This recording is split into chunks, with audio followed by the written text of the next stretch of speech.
Hello, I'm Mitch Lawson with Rise and Shine Farm, and today I'm going to be talking about cultivating. Cultivating your crop is very important for two reasons. One, it helps kill weeds that compete with your crop, and then two, it also aerates the soil and provides air into the root system. So you need to know when to cultivate, and the prime time to do that is right when your weed seeds are just starting to sprout. And if you start seeing some little ones popping up, you know you need to go ahead and get in there because that's when the weeds are most vulnerable. My primary tool for cultivating is the Williams tool system, and I like to use that for all of my crops because you can do 1 row, 2 row, 3 row, anything.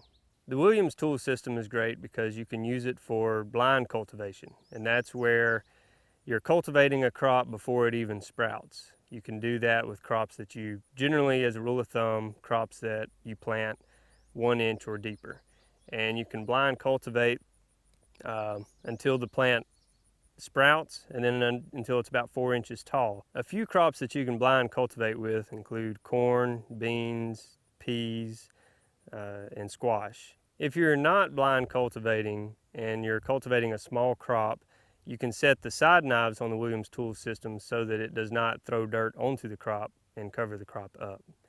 Later, for large crop cultivation, you'll set the knives so that you can get as close as possible to the plant and actually throw dirt to the base of the plant, and that'll cover up a lot of the weeds in the row.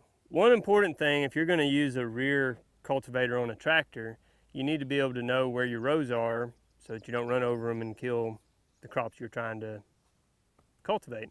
So this is what I'd call a row spotter, and as long as my row is lined up within these 2 points, then everything behind the tractor should be in good shape as long as I have it all adjusted properly. And this piece just bolts right on the front of the tractor. I actually just use my finger, tighten it, because it's only on there while I'm cultivating, then I can take it off really easily. Before you make the adjustments to the tool system to cultivate the crop that you're currently trying to cultivate, you want to make sure that your tractor is lined up properly. So right now I'm looking at the rows of peas underneath the tractor and trying to make sure that they're equidistant between the rear tires. And that looks pretty good. So before you can cultivate, you have to adjust the system, and you have to move these tines. See how this tine would end up knocking that plant over, so we've got to get that one out of the way. Now these center ones are up because last thing I cultivated was a 1 row, so the crop actually went through the middle. So now I can set all these down.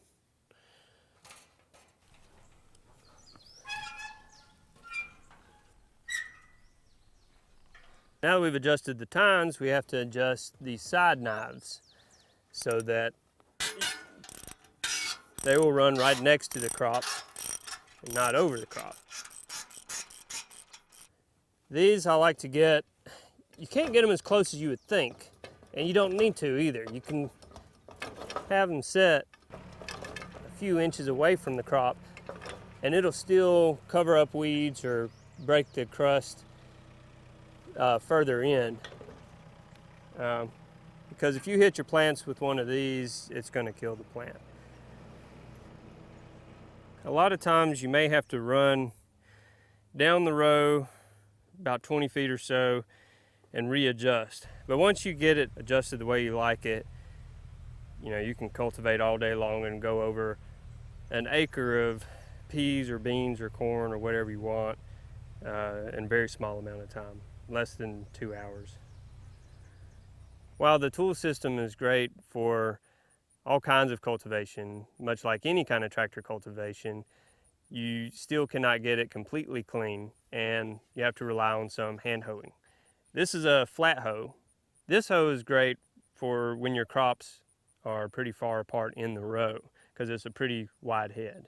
This is a stirrup hoe, also called a scuffle hoe, and it's great for severing the base of the weed from its roots. So you just kind of slide it just under the dirt, and it's called a scuffle hoe because as it's going through the dirt, it kind of scuffles and makes that noise. With stirrup hoes and flat-headed hoes, you can get them in any width. It just depends on how far apart your crops are in the row as to what you really want to use. This is a collinear hoe, and it's great for getting those small weeds right up against the base of a plant. So you can get this corner right in without hurting the plant. This is what we call a triangle hoe, and it's great for getting up close to the base of the plant because you've got this point, but you can also flip it on its side and use the side action.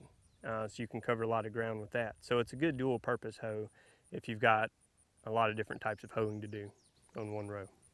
And then there's what we like to call the finger hoe.